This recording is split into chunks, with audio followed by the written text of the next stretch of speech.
بسم اللہ الرحمن الرحیم الحمد للہ وکفا وسلام علی عبادہ الذین اصطفى اما بعد فاعوذ باللہ من الشیطان الرجیم بسم اللہ الرحمن الرحیم وَإِذَا سَأَلَكَ عِبَادِي عَنِّي فَإِنِّي قَرِيب صدق اللہ العظیم وقال النبی صلی اللہ علیہ وسلم الدعاء مخ العبادہ او کما قال صلی اللہ علیہ وسلم۔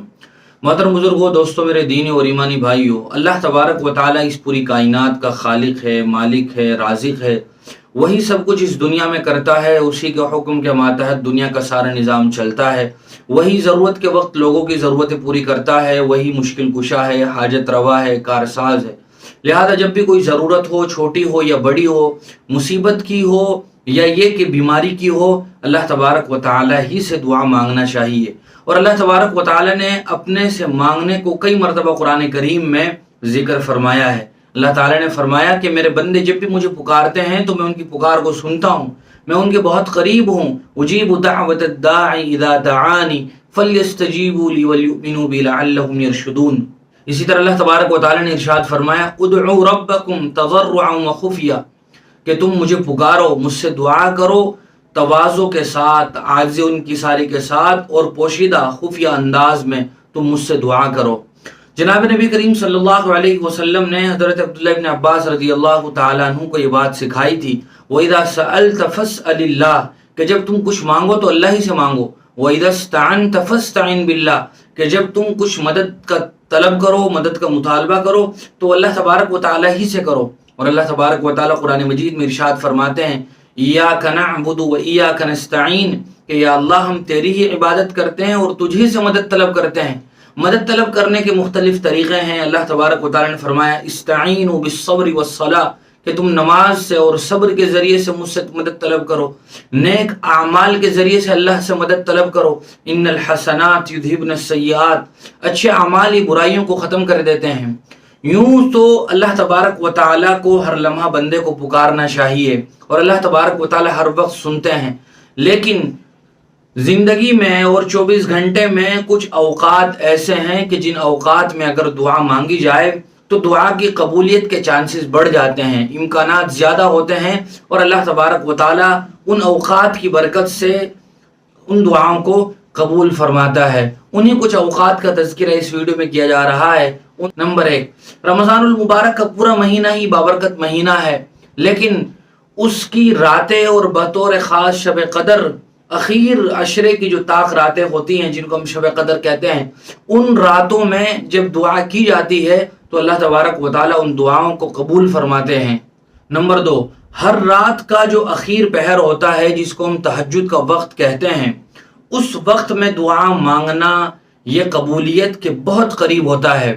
اللہ تبارک و تعالیٰ نے قرآن مجید میں صحابہ اکرام کا یہ خاص وصف بیان فرمایا ہے کانوا قلیلا من اللیل ما یہجعون وبالاسحار هم یستغفرون، کہ یہ لوگ کانو بہت ہی کم سوتے ہیں راتوں میں، اور صبح کے وقت آخری پہر میں یہ لوگ لو لگاتے ہیں مجھ سے اور اپنے گناہوں کی بخشش کا سوال کرتے ہیں۔ تتجافى جنوبهم عن المضاجع يدعون ربهم خوفا وطمعا ومما رزقناهم ينفقون۔ صحابہ اکرام کے بارے میں کہا جا رہا ہے کہ ان کے پہلو اپنی خوابگاہوں سے علیحدہ رہتے ہیں، اور یہ تواضع کے ساتھ، عاجزی اور انکساری کے ساتھ مجھ سے سوال کرتے ہیں۔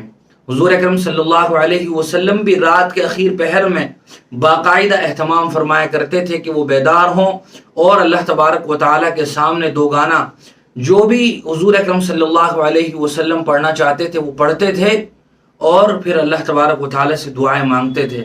لہذا رات کا اخیر پہر، تہجد کا وقت، وہ وقت ہوتا ہے کہ جب آدمی بالکل فریش ہوتا ہے، تھکن بھی ختم ہو چکی ہوتی ہے، ذہن بھی بالکل تر و تازہ ہوتا ہے، دعا مانگنے کا ایک عجیب ہی سہانا وقت ہوتا ہے، اور اللہ تبارک و تعالیٰ بھی پہلے آسمان پر موجود ہوتے ہیں۔ اللہ تعالیٰ کی طرف سے صدائیں لگ رہی ہوتی ہیں کہ کوئی ہے جو ہم سے ضرورت کا سوال کرے، بیماری میں شفا مانگے، ہم اس کی ضرورتوں کو پورا کریں، ہم اسے شفا عطا فرمائیں۔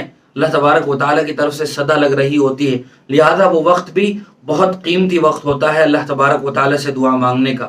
نمبر 3، فرض نماز کے بعد کا وقت بھی قبولیت دعا کا وقت ہوتا ہے۔ اگر ہم امام کے ساتھ نماز پڑھ رہے ہیں تو جیسے ہی امام صاحب نے سلام پھیرا اس کے بعد ہمیں اللہ تعالیٰ سے دعا مانگنی چاہیے، یا خواتین گھر پر نماز پڑھ رہی ہیں تو جیسے ہی وہ فرض نماز سے فارغ ہو انہیں اس وقت دعا مانگنی چاہیے، چونکہ احادیث میں بھی فرض نماز کے بعد دعا مانگنے کا ذکر ہے اور قبولیت دعا کا یہ وقت بتلایا گیا ہے، لہذا فرض نماز کے بعد بھی دعا مانگنی چاہیے۔ نمبر 4، اذان مؤذن صاحب نے کہہ دی، اس کے بعد نماز کے لیے جب جماعت ہوتی ہے، اس کے درمیان کا جو وقت ہوتا ہے، تکبیر کہی جاتی ہے نماز کے لیے، یہ جو درمیان کا وقت ہوتا ہے آدمی اس میں سنتیں بھی پڑھے اور اللہ تبارک و تعالیٰ کی طرف متوجہ رہے تو یہ وقت بھی قبولیت دعا کا وقت ہے۔ نمبر 6، بارش کے وقت بھی دعا مانگنا یہ قبولیت کے اوقات میں سے ہے۔ حضور اکرم صلی اللہ علیہ وسلم نے اپنے ایک روایت میں ارشاد فرمایا کہ 2 دعائیں رد نہیں ہوتی، نمبر 1 اذان کے وقت کی دعا اور بارش کے وقت کی دعا۔ ابو داؤد میں یہ روایت موجود ہے، لہذا جب بارش ہو رہی ہو اس وقت بھی دعا مانگنے کا اہتمام کرنا چاہیے۔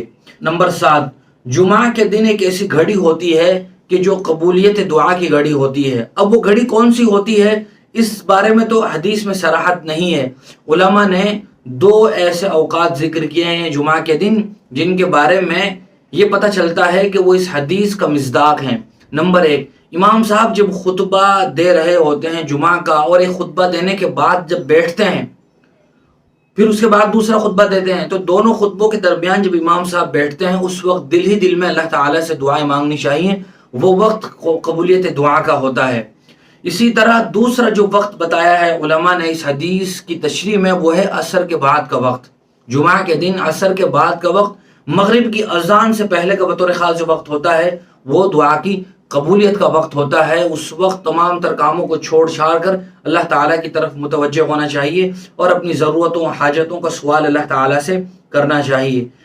نمبر 8، زمزم پیتے وقت دعا مانگنے کا اہتمام کرنا چاہیے۔ حدیث میں بھی ترغیب موجود ہے کہ اس وقت دعا قبول ہوتی ہے کہ آدمی جس مقصد کے لیے زمزم پیتا ہے اللہ تعالیٰ اس مقصد میں کامیابی عطا فرما دیتے ہیں، لہذا زمزم سے پہلے آدمی کو دعا مانگنی چاہیے، اور حدیث میں باقاعدہ مستقل زمزم کی دعا بھی موجود ہے، اللہم انی اسألک علما نافعا ورزقا واسعا وشفاء من کل داء۔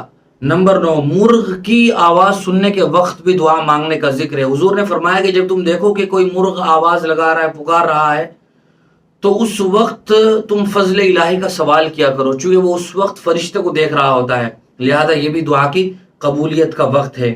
نمبر 10، جب سفر کی حالت میں ہو تو اس وقت بھی دعا قبول ہوتی ہے، مسافر کی دعا قبول ہوتی ہے، اس وقت بھی دعا کرنی چاہیے۔ یہ کچھ اوقات ایسے ہیں کہ جن اوقات میں دعا کی قبولیت کے چانسز اور امکانات بڑھ جاتے ہیں۔ یوں تو اللہ تبارک و تعالی ہر وقت سنتا ہے، ہم جس وقت اللہ کو پکارنا چاہیں اللہ ہماری دعا پر لبیک کہتا ہے، اور اللہ تعالیٰ کے یہاں دعا کی قبولیت کے مختلف درجات ہیں۔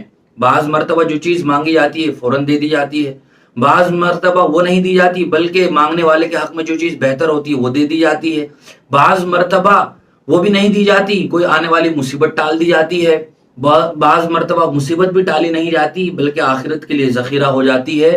یہ دعا کی قبولیت کے مختلف درجات بھی ہیں۔ اللہ تعالی ہم سب کو عمل کی توفیق نصیب فرمائے۔